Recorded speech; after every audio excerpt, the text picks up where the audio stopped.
আসসালামু আলাইকুম। বাংলাদেশ জাতীয়তাবাদী দল বিএনপির সংগ্রামী মহাসচিব, তাকে অসংখ্য ধন্যবাদ। আমি মোহাম্মদ রাশেদ খান 2018 সালের কোটা সংস্কার আন্দোলন থেকে আপনাদের সাথেই ছিলাম। কিভাবে রাজপথে সংগ্রাম করেছি আপনারা সবাই জানেন, সাংবাদিক ভাইয়েরা। বিশেষ করে জুলাই গণঅভ্যুত্থানের সময় আমার পাশে বিএনপির স্থায়ী কমিটির সদস্য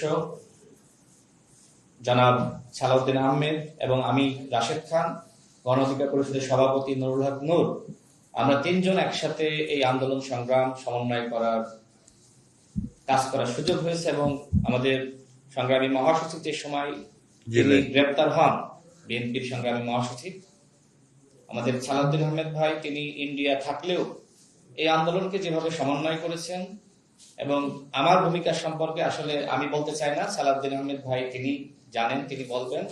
আমি এতটুকু বলতে চাই, বাংলাদেশ জাতীয়তাবাদী দল গণমানুষের অধিকার প্রতিষ্ঠায় লড়াই সংগ্রাম করছে এবং শহীদ প্রেসিডেন্ট জিয়াউর রহমান, যাকে আমি নিজের আদর্শ হিসেবে মনে করি, বর্তমানে বিএনপির নেতৃত্ব দিচ্ছে জনাব তারেক রহমান, তিনি আমাকে অত্যন্ত স্নেহ করেন, ভালোবাসেন। ফ্যাসিবাদ বিরোধী আমল থেকে তার সাথে আমার সম্পর্ক। আমি মনে করি নতুন বাংলাদেশ গঠনে তার নেতৃত্ব দেশ এবং জনগণের জন্য অত্যন্ত প্রয়োজন। আমি বিশ্বাস করি সংস্কার, বিচার এবং সুষ্ঠু নির্বাচনের ক্ষেত্রে জনাব তারেক রহমান গুরুত্বপূর্ণ ভূমিকা রাখবেন।